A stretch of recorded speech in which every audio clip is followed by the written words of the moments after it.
Alam mo ba na kapag nagulog ng bato sa pinakamalalim na bahagi ng mundo, ang Mariana Trench, 1 oras pa nga abutin bago marating ang ilalim nito.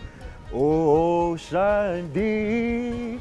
1960 pa nang magsimula ang mga exploration sa pinakamalalim na bahagi ng mundo na Mariana Trench. Halos 30 pa lang ang bilang ng mga paglalakbay na ito at napatunayan ng mga scientists na may buhay pa rin kahit pa sobrang lalim na nito.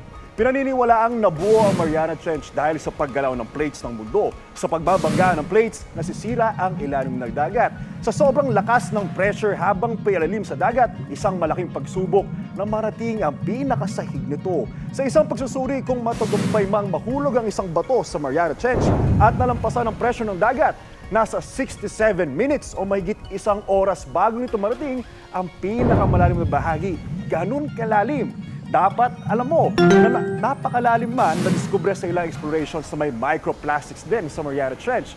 Patunay na kahit pinakamalalim bahagi ng dagat ay hindi pa rin ligtas sa polusyon. Yan ang dapat alam mo.